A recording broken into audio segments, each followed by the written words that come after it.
लो student, लीजिए एक बार फिर से मैं हाजिर हूँ एक और नया वीडियो लेकर। क्लास 10th की इंग्लिश प्रोज का पहला चैप्टर का पार्ट 2, जिसमें मैं एक पार्ट पहले करा चुका हूँ। लगभग आधा पार्ट आपका कंप्लीट हो चुका था।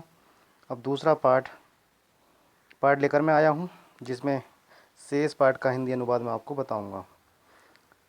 उससे पहले यदि आप नए व्यूअर हों तो चैनल को सब्सक्राइब कर लें, और वीडियो पसंद आए तो वीडियो को लाइक भी ज़रूर करें। तो चलिए देर ना करते हुए सीधे चलते हैं अपनी वीडियो पर। तो कुछ हिस्सा हमने पार्ट का पढ़ा दिया था आपको, और मैं आपको बता देता हूँ कहाँ तक हमने हो गया था। आपने अगर पहला वीडियो नहीं देखा तो वीडियो ज़रूर देख लें। तो लीजिए, यहाँ तक हो गया था। यक्ष युधिष्ठिर से प्रश्न पूछ रहे थे बार बार, और युधिष्ठिर उनके सही सही जवाब यक्ष को दिए जा रहे थे। प्रश्नों का यही क्रम चलते चलते पहुँच गया था। युधिष्ठिर से पूछा गया कि सबसे बड़ा बर्तन इस संसार में क्या है। तो युधिष्ठिर ने जवाब दिया था, पृथ्वी ही वो सबसे बड़ा बर्तन है, जिस पर ये सारा संसार एक वस्तु की भांति रखा हुआ है। प्रश्न का आंसर सही मिलकर यक्ष जो है अगला प्रश्न पूछते हैं, और वो प्रश्न मैं अब करा रहा हूँ। प्रश्न है, व्हाट इज हैप्पीनेस। प्रश्न आता है कि व्हाट इज हैप्पीनेस मतलब क्या है, खुशी क्या है। हैप्पीनेस मीन्स होता है खुशी, व्हाट इज क्या है। यक्ष कहते हैं कि खुशी क्या है। तो युधिष्ठिर आंसर देते हैं, happiness is the result of good conduct. तो आंसर आता है कि जो खुशी है वो इज है, द रिजल्ट कहते हैं फल, ऑफ गुड कंडक्ट कहते हैं अच्छे आचरण का। मतलब अच्छे आचरण का फल ही खुशी है। ये जवाब मिल जाता है। उसके बाद अगला क्वेश्चन आता है, व्हाट इज़ दैट। वह क्या है। बाई गिविंग अप, जिसके छोड़ने पर, त्यागने पर। गिव अप मीन्स होता है त्याग देना। Which man become loved by all, कि व्यक्ति जो है बिकम हो जाता है, लव्ड कहते हैं प्यारा, बाई ऑल कहते हैं सभी का। तो अगला प्रश्न ये है कि ऐसा क्या है जिसके त्याग देने पर व्यक्ति सभी का प्यारा हो जाता है, या व्यक्ति को सभी प्यार करने लगते हैं अगर व्यक्ति वो चीज़ को छोड़ देता है। तो आंसर आता है प्राइड, PRIDE, जिसका मीन्स होता है घमंड। यदि व्यक्ति अभिमान करना छोड़ देता है, घमंड करना छोड़ देता है, तो वो सभी का प्यारा हो जाता है। फोर, क्योंकि if man gives up being proud, यदि व्यक्ति अभिमान करना छोड़ देता है, गिव्स अप अभी बताया छोड़ देना होता है, तो he will be loved by all, तो वह सभी का प्यारा हो जाता है। What is the loss which yield Joy and not sorrow. अगला प्रश्न आता है कि व्हाट इज़ द लॉस, ऐसी कौन सी हानि है जिसके त्याग देने पर जॉयज़, यील्ड्स मीन्स होते हैं घुटने टेक देना, और जॉयज़ कहते हैं आनंद। वो कह रहे हैं कि व्हाट इज़ द लॉस, ऐसा कौन सी हानि है, विच यील्ड्स जॉय, जो घुटने टेक देती है, जॉय कहते हैं आनंद, जिसके सामने घुटने, जो आनंद है वो घुटने टेक देता है, एंड नॉट सोरो, और उसको दुख कभी भी नहीं होता है। मतलब है कि ऐसी क्या चीज़ है जिसको व्यक्ति अगर छोड़ देता है या उसको गवा देता है, लॉस हो जाता है उसको उसका, तो उसको आनंद ही आनंद मिलता है, कभी दुख नहीं मिलता। तो आंसर आता है एंगर। आंसर क्या आता है, एंगर। एंगर में है क्रोध। एंगर मीन्स क्या होता है, क्रोध। If we give up being angry, Yudhishthira कह रहे हैं यदि, इफ मीन्स होता है यदि, बी हम गिव अप छोड़ देते हैं या त्याग देते हैं, बीइंग एंग्री कहते हैं क्रोधित होना, तो we will no longer be subject to sorrow. तो वो कह रहे हैं कि बी विल नो लॉन्गर, हम लंबे समय तक नहीं बी होंगे, सब्जेक्ट कहते हैं अधीन, टू सोरो कहते हैं दुख के। तो वो कह रहे हैं यदि व्यक्ति क्रोध करना छोड़ देता है तो वो दुख के लंबे समय तक उसके अधीन नहीं रह सकता, यानी दुख उस पर अपना राज नहीं कर सकता, व्यक्ति को दुख कभी नहीं हो सकता। आगे चलते हैं। व्हाट इज़ दैट, ऐसा क्या है, why giving up which man becomes rich. Answer आ रहा है, क्वेश्चन है वाई गिविंग अप, जिसको त्याग देने पर विच मैन बिकम्स रिच, व्यक्ति क्या हो जाता है, रिच हो जाता है, धनी हो जाता है। तो वो कह रहे हैं ऐसा क्या है जिसके त्याग देने पर व्यक्ति धनी हो जाता है। तो आंसर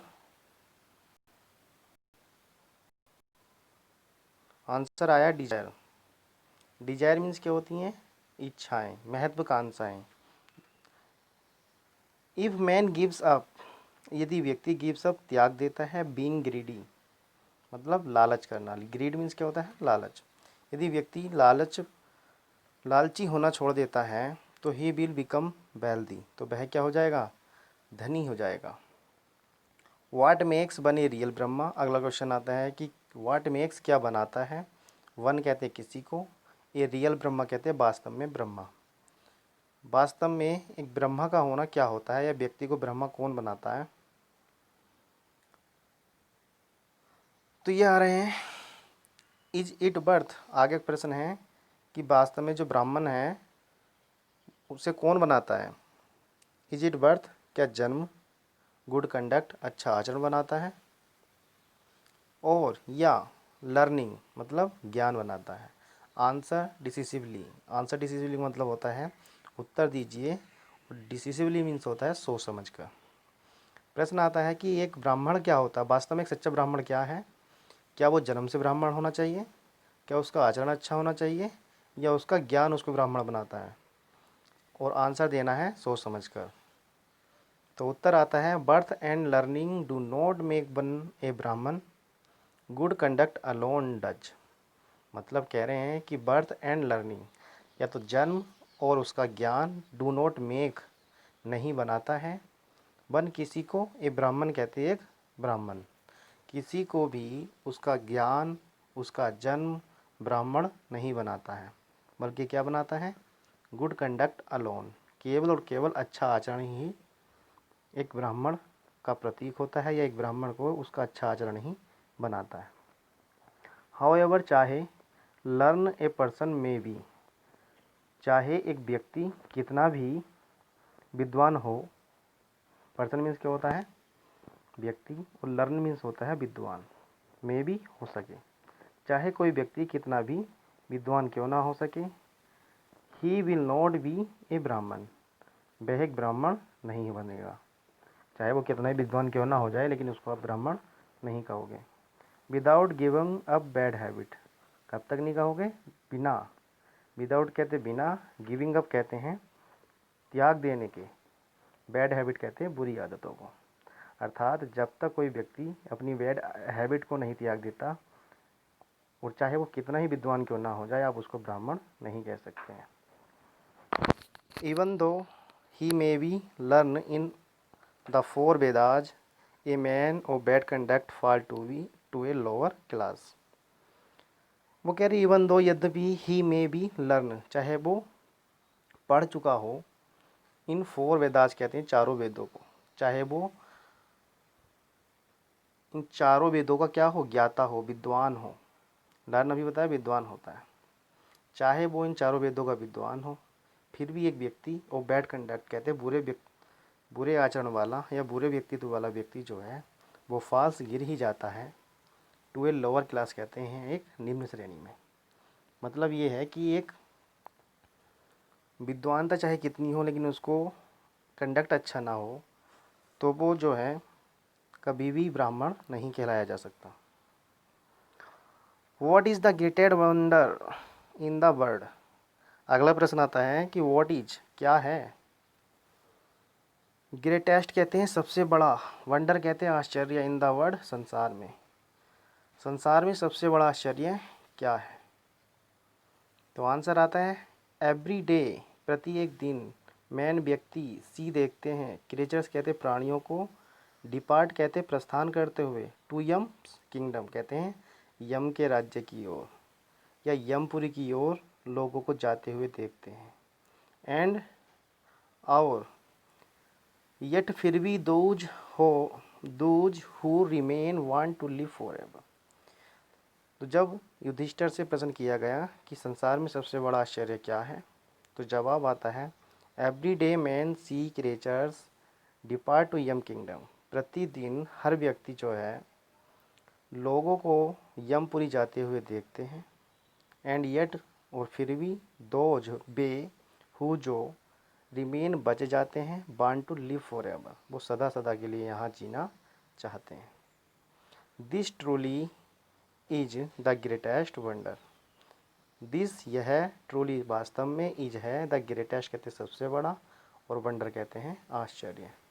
तो यही वास्तव में सबसे बड़ा आश्चर्य है। मतलब क्या है, लोग मरते हुए लोगों को देखते हैं, लेकिन फिर भी जो यहाँ रहते हैं वो यही सोचते हैं कि हम तो सदा सदा यहीं पर इस संसार में ही रहेंगे, और इससे बड़ा आश्चर्य की बात कुछ है नहीं, क्योंकि मृत्यु तो सत्य है।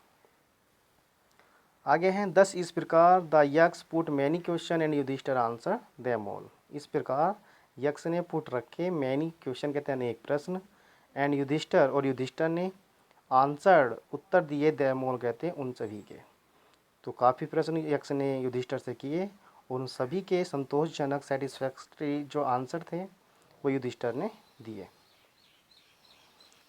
तो आगे क्या होता है, इन द एंड कहते हैं अंत में, यक्ष आस्क्ड, यक्ष ने पूछा, ओ किंग हे राजा, one of your dead brothers can now be revived. तो अंत में जो यक्ष हैं वो कहते हैं, हे राजा, one of your dead brothers, तुम्हारे इन मृत भाइयों में से किसी एक को, कैन सकता है, नाउ अब, बी रिवाइव्ड कहते हैं पुनर्जीवित, यानी तुम्हारे इन मरे हुए भाइयों में से कोई सा एक अब पुनर्जीवित हो सकता है। Who do you want to come back to life. Who do you want, तुम किसे चाहते हो या कौन से को चाहते हो, टू कम बैक कि वो वापस आ जाए, टू लाइफ कहते जीवन में। तो वो कह रहे हैं कि तुम्हारे इन भाइयों में से जो चारों भाई मृत पड़े हैं, इनमें से किसी एक को जीवित किया जा सकता है, और तुम मुझे ये बताओ कि कौन से भाई को आप अपने जीवाना चाहते हो। रिवाइव मीन्स क्या होता, रिवाइव मीन्स आया था पुनर्जीवित होना। आगे, it took Yudhishthira a moment to think and then he bids that the cloud explained lotus side broad chest and long arm Nakul lying like a fallen ebony tree might arise. ये paragraph थोड़ा लंबा है, इसको आप आराम से पढ़ेंगे। इट टुक लिया, युधिष्ठिर कहते हैं युधिष्ठिर ने, ए मोमेंट कहते हैं एक पल, टू थिंक मीन्स होता है सोचने के लिए, एंड देन और तब, ही बीज्ड उसने कामना की, बीज मीन्स कहते हैं कामना करना, इच्छा प्रकट करना, दैट की द क्लाउड एक्सप्लेन्स्ड कहते हैं बादलों की तरह वर्ण वाला, लोटस आइज कमल नयन वाला, लोटस कहते हैं कमल के समान, और आइड कहते हैं आँखों को, तो कमल नयनों वाला, ब्रॉड चेस्टेड विशाल हृदय वाला, एंड लॉन्ग आर्म्ड और बड़ी बड़ी भुजाओं वाला, नकुल लाइंग जो पड़ा हुआ है, like a fallen ebony tree कहते हैं गिरे हुए एक वृक्ष के तरह, उसको आप क्या कर दें, माइट अराइज, उसको आप जगा दें। यानी युधिष्ठिर ने पहले सोचा कि मैं अपने चारों भाई में से किसको जिंदा कराना चाहता हूँ, फिर उसने थोड़ी देर सोचकर कहा कि जो विशाल हृदय वाला लंबी भुजाओं वाला मेरा भाई नकुल पड़ा है, उसको आप जिंदा कर दें या जीवित कर दें। The Yaksha was pleased at this Nakul Yudhishthira. तो ये हैं, ये द यक्ष वाज प्लीज्ड, जो यक्ष थे वो बहुत प्रसन्न हुए, एट दिस कहते हैं इस पर, एंड यक्ष एंड आस्क युधिष्ठिर, और उन्होंने युधिष्ठिर से पूछा, why did you choose Nakul in preference of Bhim who has the strength of 16,000 elephant. तो यक्ष पूछते हैं युधिष्ठिर से कि वाई डिड यू चूज, क्यों तुमने चुना, नकुल कहते हैं नकुल को, इन प्रेफरेंस कहते हैं के स्थान पर, टू भीम कहते हैं भीम के, कि तुमने उस भीम के स्थान पर नकुल को क्यों चुना, हु जो हैज रखता है, द स्ट्रेंथ कहते हैं शक्ति, ऑफ 16,000 एलिफेंट कहते हैं 16,000 हाथियों के बराबर, अर्थात जो भीम 16,000 हाथियों के बराबर अपने अंदर शक्ति रखता है उसके स्थान पर तुमने नकुल को क्यों चुना। और वो कहते हैं आगे कि आई हैव हियर्ड, कि मैं तो सुन चुका हूँ कि Bhima is most dear of to you, कि भीम तुम्हें सबसे प्यारा है। मोस्ट कहते हैं सबसे, ये सुपरलेटिव डिग्री है, और डियर कहते हैं प्रिय। और जो यक्ष हैं वो कहते हैं कि मुझे तो ये भी पता है कि जो भीम है वो तुम्हारा सबसे प्रिय भाई है। एंड वाई नॉट अर्जुन, और तुमने अर्जुन को क्यों नहीं चुना। हुज स्ट्रेंथ, जिसकी जो शक्ति है इन आर्म्स कहते हैं भुजाओं में, इज है योर प्रोटेक्शन, जो तुम्हारी रक्षा करती है। टेल मी, मुझे बताओ, वाई यू चूज नकुल, तुमने नकुल को क्यों चुना। Rather than either of these two, कहते हैं इन दोनों की अपेक्षा या इन दोनों के स्थान पर तुमने नकुल को क्यों चुना। तो युधिष्ठिर आंसर देते हैं। युधिष्ठिर रिप्लाइड, युधिष्ठिर ने उत्तर दिया, ओ यक्ष, हे यक्ष, धर्म is the only shield of man, not Bhim और अर्जुन। तो युधिष्ठिर कहते हैं कि धर्म इज है द ओनली शील्ड, कहते हैं अकेला रक्षक, ऑफ ए मैन कहते हैं एक व्यक्ति का, कि एक व्यक्ति का जो रक्षक होता है वो उसका धर्म होता है, न नॉट भीम, न तो भीम है और न ही अर्जुन, और न ही उसका रक्षक अर्जुन हो सकता है। इफ़, यदि धर्म इज गिवन अप, यदि धर्म को ही छोड़ दिया जाए, तो मैन विल बी रूइंड, जो व्यक्ति हो जाएगा वो रूइन हो जाएगा। रूइंड मीन्स होता है बर्बाद हो जाना। यदि व्यक्ति धर्म को ही छोड़ देगा तो वो बर्बाद हो जाएगा। Kunti and Madri were the two wives of my father, जो कुंती है और जो मादरी है वो दो पत्नियां हैं मेरे पिता की, वे दोनों मेरे पिता की पत्नियां हैं। I am alive a son of Kunti, और मैं, आई एम लाइव कहते हैं मैं जीवित हूँ, ए सन ऑफ कुंती कहते हैं कुंती का एक पुत्र। एंड सो, और इसीलिए, ही इज नॉट कम्प्लीटली विरीव्ड, और इसलिए वह पूरी तरह से वंचित नहीं है। विरीव्ड मीन्स होता है वंचित हो जाना, अर्थात वो कह रहा है कि मेरे चारों भाई मरे हुए हैं, मैं इसलिए नकुल को जीवित करना चाहता हूँ क्योंकि मैं कुंती का एक पुत्र जिंदा हूँ और माद्री के दोनों पुत्र मरे हुए हैं। इन ऑर्डर दैट, ताकि, द स्केल ऑफ जस्टिस कहते हैं न्याय के इस पैमाने पर, मे बी इवन, ये क्या हो सके, ताकि ये जो न्याय का जो पैमाना है वो मे बी इवन, वो समान हो सके। इवन मीन्स होता है समान। आई आस्क, मैं कहता हूँ कि माद्री सन नकुल में रिवाइव, कि जो माद्री का पुत्र है नकुल वो में रिवाइव किया हो जाए, वो जीवित हो जाए। The Yaksha was most pleased with युधिष्ठिर्स इम्पार्टिलिटी, जो यक्ष थे वो बाज थे, मोस्ट प्लीज कहते हैं बहुत ज़्यादा प्रसन्न, विद युधिष्ठिर, इम्पार्टिलिटी कहते हैं युधिष्ठिर की निष्पक्षता से। इम्पार्टिलिटी वर्ड को याद कर लेंगे, बहुत अच्छा वर्ड है, इसका मतलब होता है निष्पक्षता। And granted that all his brother would come back to life, और उसने अनुमति दे दी कि उसके सारे भाई जो होंगे उनका जीवन वापस आ जाएगा। इट वॉज यम, और ये कौन थे, यम थे, द लॉर्ड ऑफ डेथ, जो मृत्यु के देवता थे, who had taken the form of the यक्ष, जिन्होंने, जिन्होंने, हैड टेकन कहते लिया था, द फॉर्म कहते हैं रूप, ऑफ द यक्ष कहते हैं यक्ष का, यानी ये यम ही थे जिन्होंने यक्ष का रूप लिया था। सो दैट, ताकि, ही माइट सी युधिष्ठिर्स, ताकि वो युधिष्ठिर को देख सकें, एंड टेस्ट हिम, और उनका क्या ले सकें, परीक्षा ले सकें। तो युधिष्ठिर की परीक्षा लेने के लिए कौन आए थे, यम आए थे यक्ष का रूप लेकर। ही एम्ब्रास, उन्होंने उन्हें गले लगा लिया, एम्ब्रास मीन्स होता गले लगा लेना, ये जो वर्ड है ये एम्ब्रास गले लगाना होता है, और ये इम्पार्टिलिटी मैंने बताया था आपको, ये होता है निष्पक्ष। तो ही एम्ब्रास युधिष्ठिर, जो यम आए थे उन्होंने युधिष्ठिर को गले लगा लिया, एंड ब्लेस हिम, और उन्हें आशीर्वाद दिया। देन ही डिसअपियर्ड, और तब वो क्या हो गए, गायब हो गए। तो ये था हमारा पाठ, आशा करता हूँ अच्छा लगा होगा, बहुत अच्छी स्टोरी है, आपको ये एक बार सुनने में नहीं आए तो दो बार देख लेंगे।